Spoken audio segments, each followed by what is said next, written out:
they sort of sound good, but many of these things are pure fraud. Now there was a contract that you've heard about where Stacey Abrams got $2 billion just before we took over, and it was a rush to get her the money, and that was environmental, and nobody knows what she was doing. But $2 billion. If you got $2 million, that's a lot. If you got 200,000, that's a lot. But this was $2 billion was given. Lee, do you want to talk about that? And the other one that was even worse? EPA has now canceled over $22 billion worth of contracts. $2 billion going to this NGO that Stacey Abrams was tied to. They received only $100 in 2023. And then the Biden administration gave them $2 billion. The director of the Greenhouse Gas Reduction Fund saw his former employer get $5 billion. So $20 billion went to just 8 NGOs, and they're all pass-throughs. And then they were giving it to other entities, many of them were pass-throughs. And what you have is all these extra middlemen, they're taking their cut. And the taxpayer ends up getting screwed. They're losing out on all this hard-earned money. They can't afford to have the federal government waste. The partnership with DOGE and Elon Musk has been incredible at EPA. Their team is very talented. We wouldn't have been able to do it without them. And of course, this mandate from President Trump to make sure that we identify every last penny, whether we're saving $50,000, $5 million, or $22 billion. We will not rest until every last penny is saved. Thank you, Mr. President, for the opportunity to do this for the American public. Thank you. Great job you're doing. So we have a lot of that. We're getting down to a point we think probably over the next 2 or 3 months we'll be pretty much satisfied with the people that are working hard and want to be members of the administration and our country, really. And they're doing a lot of good people. We have a lot of great people. We want to keep the good ones, and we want to get rid of the ones that don't exist, and we want to get rid of the ones that do exist but don't work. And we have quite a few of them. Would anybody else like to say something before we take some questions from the press, please? Doug Collins. Yes, Mr. President, I think one of the things that you've always told me is take care of our veterans, and that's what we're doing at the VA. And one of the things, though, is you also have to know who your employees are. You have to know the very fact of who you are. We're 470,000 roughly when we started this, larger than the active duty Army, when you think about that in the perspective. But however, this is an interesting point. When I first got there and we started looking at this, how you take care of people, we didn't have an HR system that could actually give us a rundown on who actually was working where. That we've had to work with that, working with our VA employees who are DOGE liaisons. We've been able to put together an organizational chart which we can start looking at that. But the interesting part about it is about taking care of veterans, and what you've told me to do is how do we get the people in the right places. And I think when we look at this, GAO has told us we were high risk for years. The previous administration put literally tens of billions of dollars and tens of thousands of employees over the last 4 years, and we saw our statistics basically stay the same or go down. Backlogs went up. Maybe the question is not money and employees anymore. Maybe it's the organization and how we effectively deliver for the American people. And that's what we're going to do. Well said. And one thing I want to add to it, it is not necessarily a very popular thing to do. You're talking about employment, you're talking about people and the lives of people. And yet, I think the American public understands we're trying to save our country and make our country great again. I mean, you could say it, but we're trying to save our country from this extraordinary thing that was happening.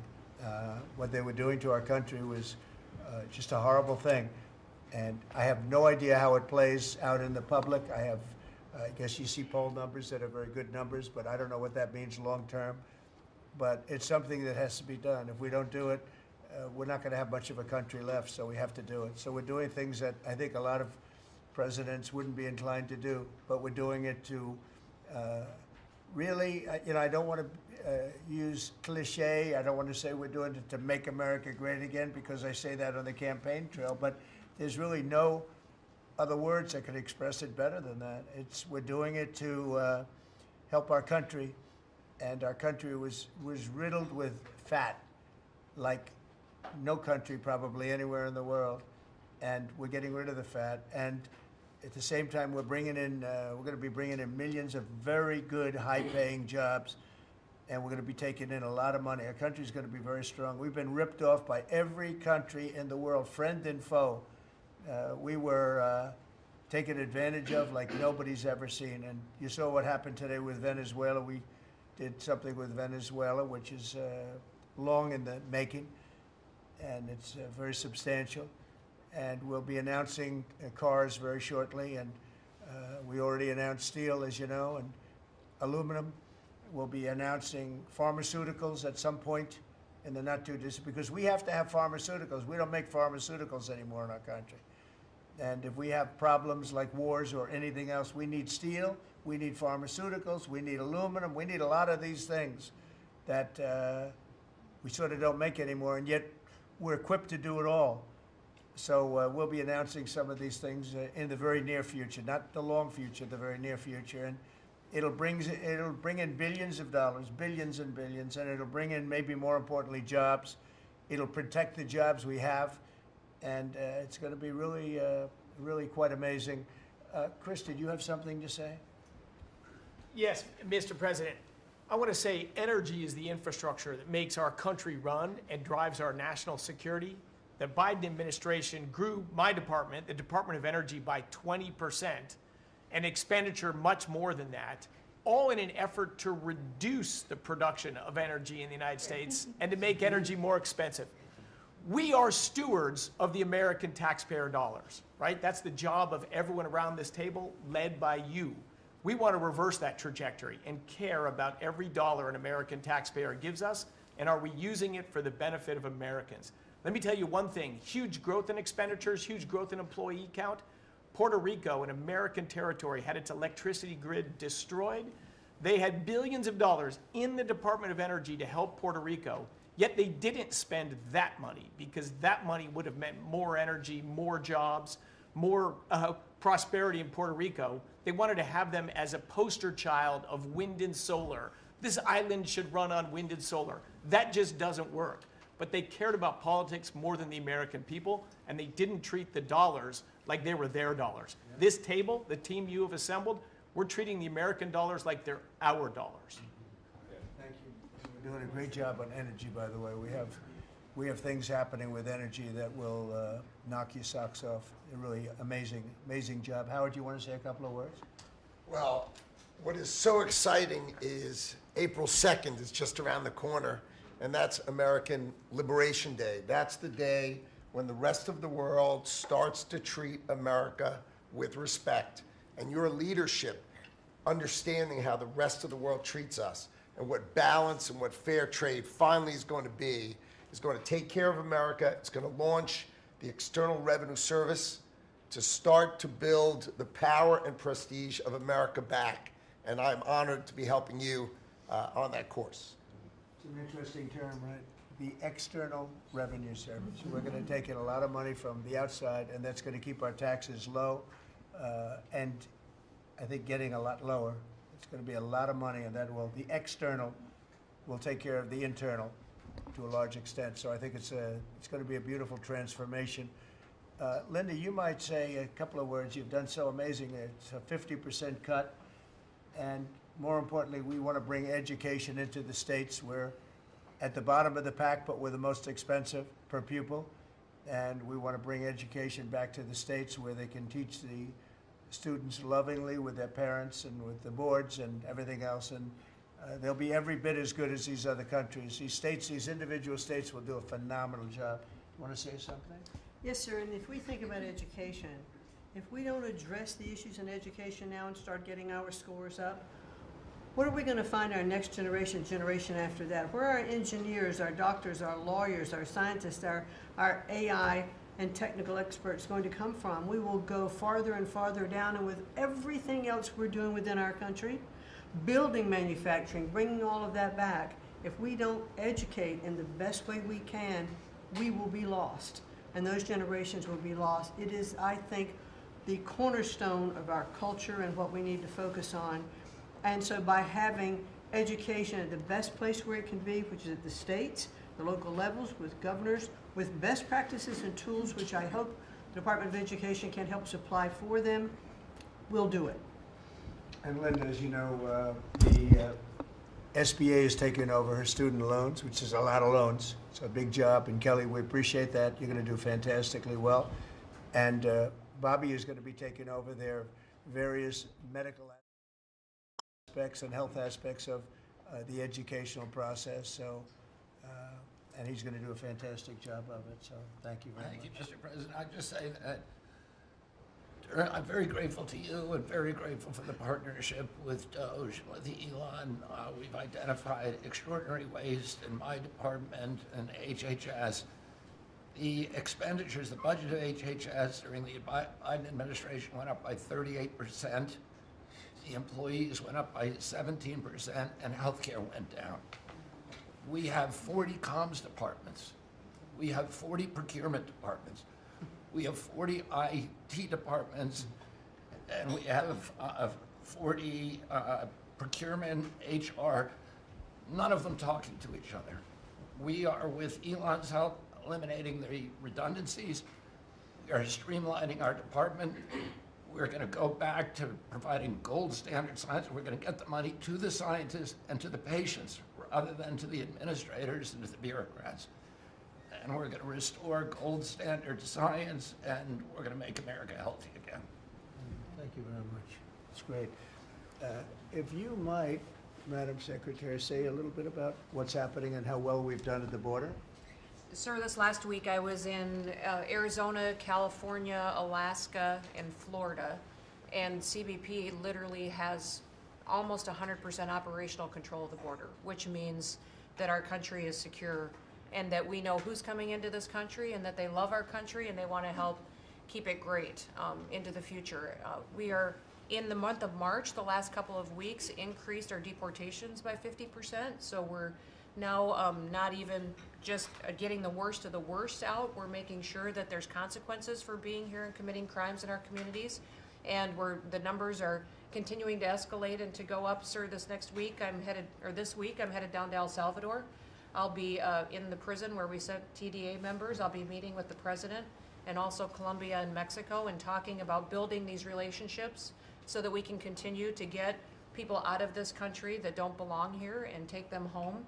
And also, you had talked to me about sending the message worldwide about the fact that people shouldn't be coming to this country and they shouldn't be coming here illegally. So we are in several other countries around the world with a message right now that's saying, if you are thinking about coming to America illegally and coming here, don't do it. You are not welcome.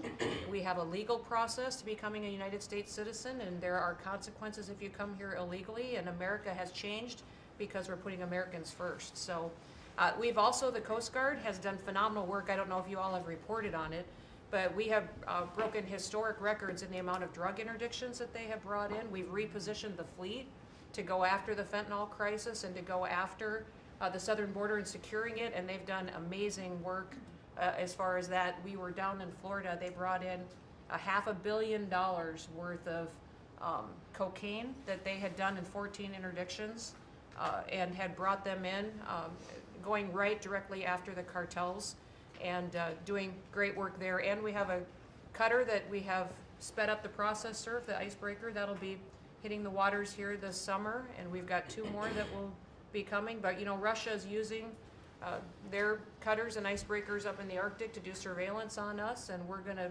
reposition our fleet to continue to partner. I want to thank the Secretary of Defense and the Navy for all of their help and partnership too. We do operations together because their obvious Navy warships are in certain regions, but our cutters are faster and can work together in a partnership that's securing America. So, and we're going to eliminate FEMA. So we've got a lot to do, but it's all good, and we're working hard, and we're going to make sure that we're continuing to do exactly what you promised. That's great. Great job. Yesterday, there was a plaza that you know well. There'd be hundreds of thousands of people standing at that plaza, pouring into our country, totally unchecked. Many people from jails and prisons and mental institutions and gang members, and horrible. And they just pour into our country. Yesterday, I was speaking to somebody, I was checking on the border, and they said there was literally nobody in this massive plaza. You know, we're talking a plaza that would hold hundreds of thousands of people. There was literally nobody there. There was one person sweeping it, but there were no people. It's been amazing. It's been an amazing transformation very quickly. And we're getting the bad ones out first, and we're taking them out. And there's some really bad ones, murderers of more than one people. At least 50% murdered more than one person. This is the people that we're letting in through their open border policy.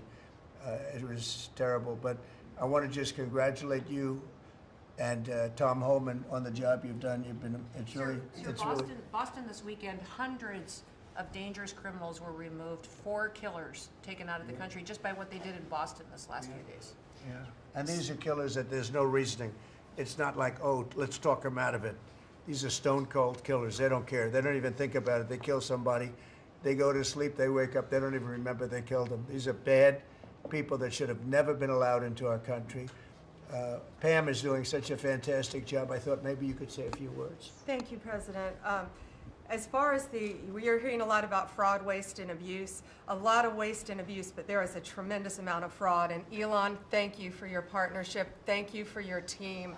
You have uncovered so much fraud in our government, and we will prosecute you. We have an internal task force now working with every agency sitting here at this table. And if you've committed fraud, we're coming after you. Thank you, Elon, for that. On the violent crime level, thanks to President Trump's directive, we are seeking the death penalty again. So all of these horrible, violent criminals that you're hearing about around the country, they will face the death penalty federally within our country. And the drug dealers need to get out of here because we are coming after you.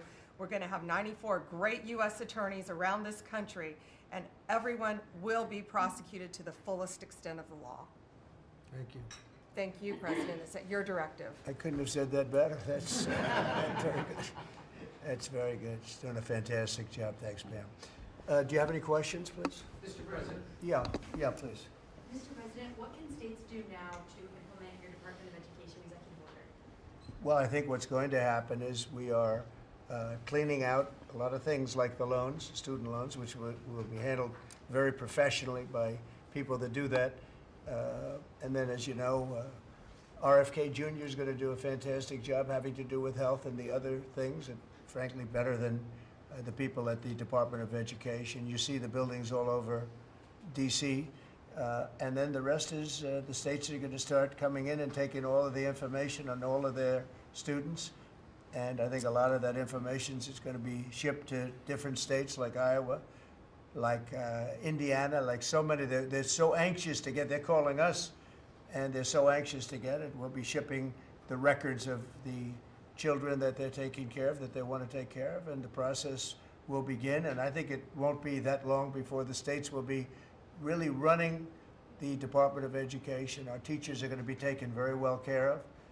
And I said, you know, personally, I don't care union, non-union, it doesn't matter. Teachers are so important to this country and to me.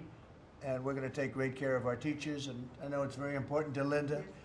So I think you're going to see a tremendous change very quickly having to do with education, and the process has already begun, very strongly begun. I think we've done, you know, in whatever it is, 8 weeks, people are amazed at how much we've done in terms of the safety of the country. In fact, I would like to ask maybe Marco to say a few words on what's happening with respect to, in particular, Russia, Ukraine, where we have some pretty good news. I think we want to get it stopped. We're losing 2,500 young people, and these are Russian and Ukrainian people largely. And they're not American people, but on a human basis, we want to get it stopped, and we want to stop spending billions and billions of dollars to a country that we think it's time.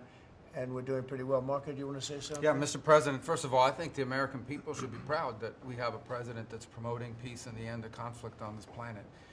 This is a war that's gone on for 3 years, as you pointed out, that, as you rightly pointed out, would have never happened had you been president, but now it's here, and it needs to be brought to an end. There is no military solution to this war. It has to end through negotiation. And there's only one leader in the world that's capable of bringing the two sides to a table, and that's our president, the President of the United States, President Trump. And that's what he's done. And so today, even as we speak, we have teams on the ground in Saudi Arabia meeting with the respective sides in the hopes of making progress towards this outcome that we all want to see. And I think that the country owes you a great debt of gratitude, and the world really, because I mean, you're the only leader in the planet that can bring the two sides together to bring an end to this conflict, and that's what you've done. And you've done it despite you know, impediments from other countries and others who maybe have different opinions about how this should go. But ultimately, I think that the only chance we have for peace is through the President's leadership, and you've shown that, and we hope it'll bear fruit, and today will hopefully be one step more in that direction. Thank you, Marco. And on the Middle East, another hot spot that we didn't have a problem with. There was no problem in the Middle East when we left, and now there's a lot of problems in the Middle East, but we're working on that. But I think we've seen significant progress, and I think you'll have we're going to start, we were talking with the Vice President a little while ago, and you're going to see countries start to fill up the Abraham Accords. More and more countries want to join. That was a great success, tremendous success, and then Biden and his group did 0 with it. That should have been filled up within a year of the election, would have been filled up. So countries are starting to want to get involved very much with the Abraham Accords again, so that'll be great. JD, do you want to say something? Yeah, sure. Yes, sir. Just on that topic, if you think about what happened with the Abraham Accords, one of the great diplomatic breakthroughs under the first Trump administration, really in the last 30 or 40 years of American history in the Middle East, and the Biden administration did absolutely nothing with it. Built on it, not at all, added 0 additional countries. Purely out of political spite, the Biden administration, I think, hurt the United States and really hurt the project of world peace. That has changed. Luckily, about 2 months ago, we got a new president, and that president has given us the task of building out the Abraham Accords, adding new countries to it. And really what you see is a lot of these countries that have historical, ethnic, or religious hatreds want to build. They want to build new artificial intelligence. They want to build new real estate projects. They want their citizens to become rich and prosperous and peaceful, and they're setting to the side some of those old hatreds under the leadership of President Trump. So it's early, but we made a lot of progress, and we'll keep on making progress, sir. Thank you, JD. One of the things that's very important, I think, to mention, I saw a show yesterday, and they had a Democrat congressman on. It was on Fox. And he said, well, President Trump said prices would be coming down, and instead he's focused on other things. Well, we are focused on a lot of other things, like peace, like all of these companies that are moving in and jobs. But what he didn't say is that prices have come down very substantially. And if you look at when I came in after 1 week, they were screaming at me about eggs. Eggs had nothing to do with me, but they were through the roof, and you couldn't get them. And now they're down about 35, 40%, maybe even more than that. I'm going to let Brooke, if you would just discuss that. And groceries generally. Prices are coming down, and energy prices are coming down. And I hope the Fed lowers interest rates, and then you're going to see interest rates coming down, and I'll have you speak about that in a second, Scott. Brooke, go ahead. Well, sir, thank you. I think the first thing that's really remarkable to note is that the prices of eggs under the 4 years of Joe Biden increased 237%. 237% in those 4 years, and yet it wasn't covered in the press at all. No one talked about the price of eggs in the summer of last year, for example, from the media. So, of course, the president wins, and he is inaugurated, and the next day, everyone is yelping about why the price of eggs are so high. So it was certainly one of many, many issues we took on under the 4 years of Joe Biden. We had the cost of input go up 30% for all of our agriculture products. At the same time, the trade deficit increased $49 billion, so it was 0 under the first Trump administration, and then under Joe Biden, we sold $49 billion less of our ag products around the world. Then you combine that with the avian bird flu, and I know I've talked to a lot of you in the press on this over the last 3 or 4 weeks. But listen, here's the deal. The president, under his vision and support, we released about a month ago a very significant plan on how to bring the price of eggs down. It included 5 prongs. I won't go into it now because I don't want to bore everyone, but since that day, since we released that plan regarding biosecurity, repopulation, importing eggs, research, and then deregulating, taking those onerous rules off of our farmers, our egg-laying farmers, since that time, the price of eggs, the wholesale price of eggs, has come down 53%. So we're going to keep working on it. Listen, it's not something you solve overnight. Avian bird flu and some of the other animal diseases, we're working across the government, several partners out in the cabinet on that, especially my friend Secretary Kennedy over at HHS. But we have a long-term solution, but at least for now, in the short term, thanks to President Trump and so many that have worked so hard, the price of eggs are coming down, as well as the price of groceries. So thank you, sir, for the opportunity to lead on that. And the number is 53%, and they're readily available. So I think it's a fantastic job. And overall, groceries are down, too. That's right. They're coming down. So the consumer's finally seeing some good news instead of year after year of prices going up because of grossly incompetent leadership. Scott, do you want to talk about interest rates, where you see it all going? Yes, sir. So We are, under your direction, we're reprivatizing the economy. We're bringing down government spending. We're bringing down excess employment in the government sector. On the other side, we're going to re-leverage the banking system. We're going to have all the new manufacturing jobs, so everyone who's laid off from the government will have an opportunity to go into the private sector, and that is going to lead to disinflation. Inflation is under control. We're going to get the affordability crisis fixed. So lower energy, deregulation, more private sector jobs that will naturally get interest rates down. Interest rates down, mortgage rates are down almost every week since January 20th. The energy costs are down about 15%. Crude oil's down about 15%. And as we keep that going, interest rates are going to keep declining. It'll be good for mortgages. It'll be good for credit card debt. It'll be great for auto loans. That's great, and you're doing a really, really good job. I'd like to see the Fed lower interest rates. That's just my opinion, because things are coming down. We have inflation under control. Tremendous amounts of money will be soon coming in from tariffs, which is about time that we were able to partake. We've been ripped off by every country on that basis, and it's about time. But that will be, I think, treated very fairly. Will be very fair. But the money that we're talking about is rather astronomical, and it should be, because we put years and years.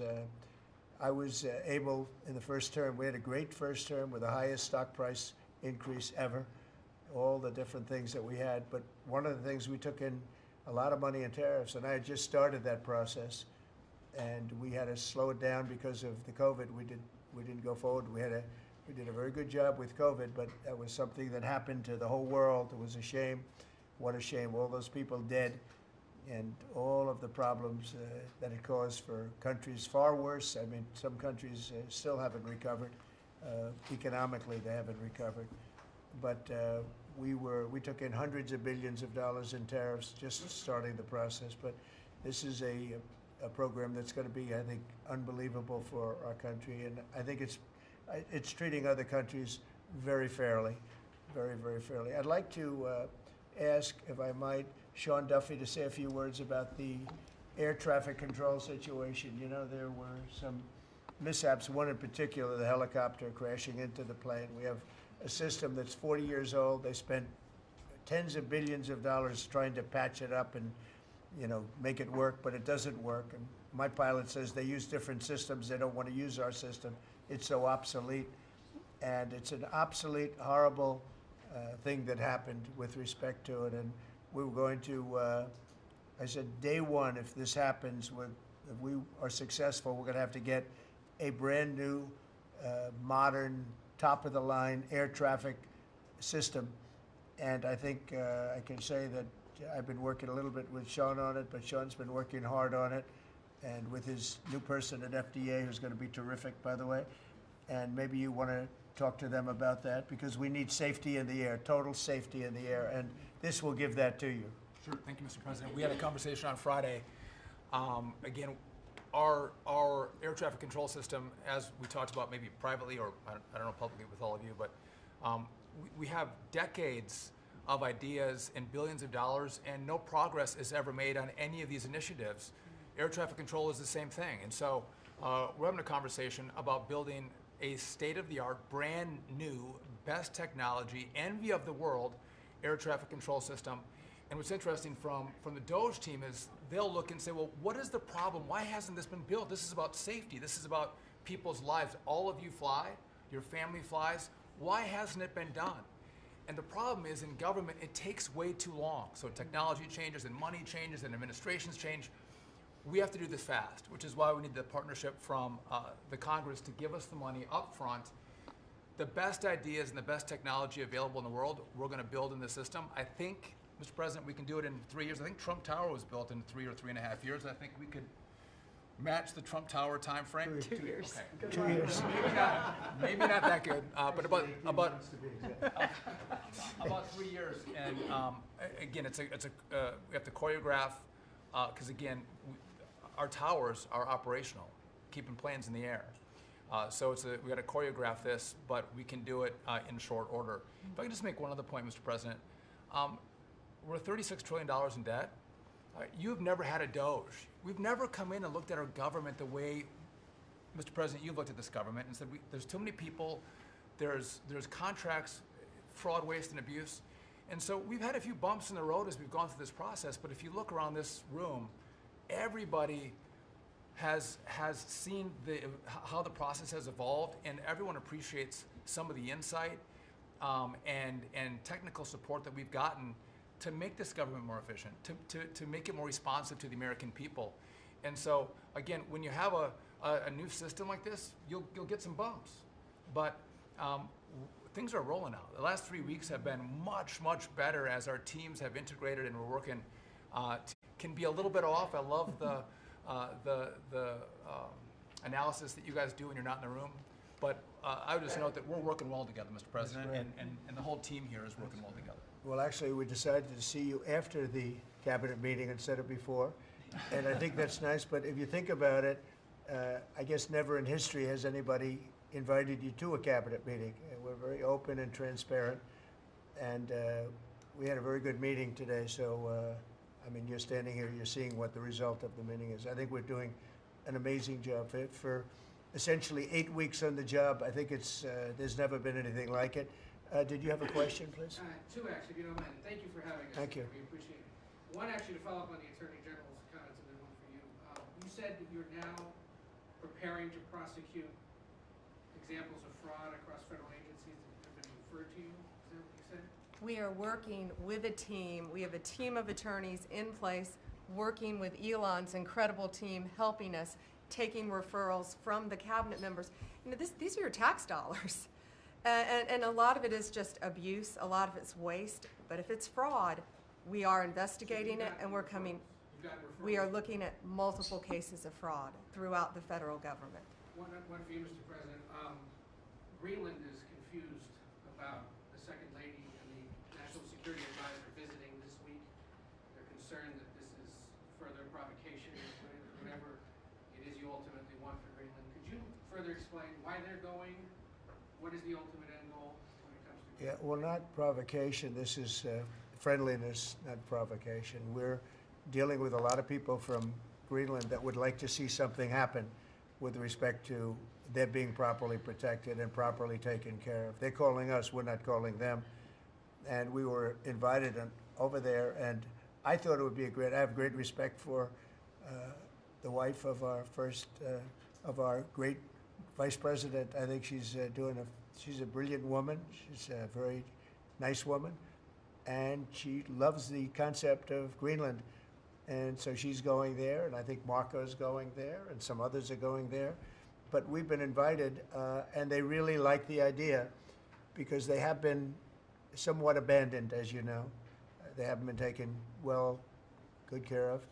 And I think Greenland's going to be something that maybe is in our future. I think it's important. It's important from the standpoint of international security. And if you look at the ships outside of Greenland, you have Russia, you have China, you have lots of different people and lots of different places, and it cannot go on the way it is. It's not going to go on the way it is. I'll make a statement. It's not going to happen. So they're going there, and that's purely friendship. Who's doing the inviting? You said people. A lot of people, yeah. People from Greenland are asking us to go there. We have many, many requests from many, many people, some officials too. Mr. President, Yes, I ask please. you about economic forecasts. I saw one economic forecast coming out from the OECD this past week.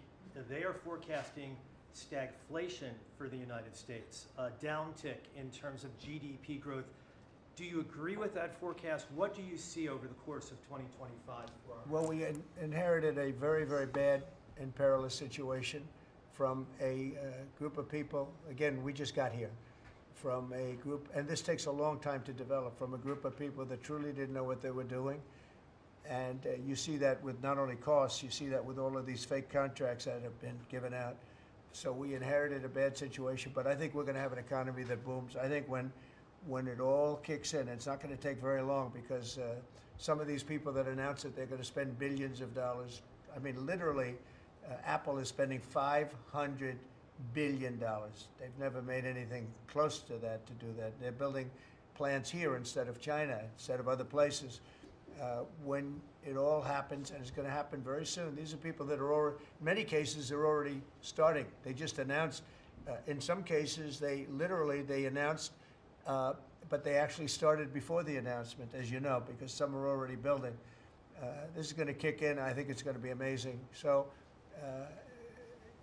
they're looking at, based on numbers that I was looking at 6 months ago, 7 months ago, I was very concerned about the economy. We're going to have something that's like nobody's ever seen before. We have numbers, and we have job generation that I don't think we've ever seen before. See how it works out, but I think the economy is going to go through the roof. Okay. Mr. President, Yeah, also, please. about Ukraine, in an interview with Time Magazine published this morning, President Zelensky said he believes that some members of your team have been influenced by Russian information. Those were his words. What do you have to say to that? Well, probably they have been influenced to get this thing settled because Ukraine wants to see it settled. I think they have to have it settled, and Russia wants to see it settled. And I think if I weren't president, this would never happen. Marco's doing a great job, and Steve Witkoff has been incredible. Michael Waltz. We have a great group of people working on it, and it takes a good part of their day settling something that really, well, it affects us monetarily because we've given so much money, and we're getting that done. In fact, Scott is telling me that the agreement on rare earths is just about completed. They'll sign it shortly. So it's it affects them much more than it affects us. Again, they are in as a loan, which nobody knew until I came along. Europe is giving the money to Ukraine as a loan. We were just pouring money into Ukraine. It was a very unfair situation. So we made a deal on rare earths. But most importantly, we want to stop the killing that's going on. 2,500 on average, mostly soldiers, a week are being killed. And they're Russian and they're Ukrainian, and if we can stop it, that's a very important thing to me on a human basis. Okay, anybody else? Are you signing the rare earths deal today? Is that what you mean? No, we'll be signing it soon. So on Ukraine. It'll be signed very soon. China Can I ask is another question on Ukraine? Yeah. You recently mentioned the fate of all the Ukrainian children abducted and transported to Right. Russia. So are you demanding that Russia return these kids to their families in Ukraine? Well, it's one of the things that we're talking about. I know that no decision's been made. We're talking about territory right now. We're talking about lines of demarcation. We're talking about power plant ownership. Some people are saying the United States should own the power plant and then work it that way because we have the expertise to fix it up, et cetera, et cetera. It's okay. That would something like that would be fine with me. But they are talking about ownership of the big nuclear power plant in particular. But all of these things will come up, and they have come up, and that has been discussed, yes. Okay, I want to thank everybody very much. This was a great meeting. These are phenomenal people. We're lucky to have them. I have to tell you, I want to thank you all, and Elon, I want to thank you. I know you've been through a lot with this horrible situation that happens. That's right, saving America. It's very unfair. What he is a patriot. Here's a man that I can tell you, he's a friend of mine. He's become a friend of mine. He supported me in the election. That's when I got to know him, really. I knew him a little bit from the first term, but not much. But he's a patriot more than anything else. He's never, think of it, he has never asked me for a thing. He could have. I always say, I wonder if he's ever going to ask me for something. And that's always subject to change, and if it does change, I'll let you know about it. But Elon has never asked me for a thing. I mean, I got rid of the electric car mandate. I have no idea how that affects him, but possibly not good. I don't know. But he's never asked me for a thing. And I think that's an amazing tribute. I did get activated last week when I saw what they were doing. I said, he makes an incredible product, and we're going to go out and tell people you can't do that stuff and support him. They got to support him. Because if he wasn't doing this, he wouldn't have any of these difficulties. And I think it's getting less and less. Pam has done a great job with regard to all of the, I mean, I know the kind of investigations that are going on. If she finds them, which she will, she already found 4 of them. But I think they're going to suffer very grave consequences because they're really terrorists when you think about it. They're terrorists at a high level. And I think the people that are financing them They could very well be people I know, people that you write about, but those people are in big trouble. So they better cut it out. But Elon's a patriot. We want to thank you very much for the job you're doing. Thank you very much. Thank you very much, everybody. Thank you. Thank you, everybody. Very much. Thank you very much. On a daily basis, just trying to do the right thing for the American taxpayer and for the team who are literally getting death threats and being accosted, and you know, these are, a lot of them are just kids. You know, they're just trying to help out, and they're very talented. They could get jobs for millions of dollars a year. Instead, they come here, earn peanuts, and get death threats. So thanks to the Doge team. That's right.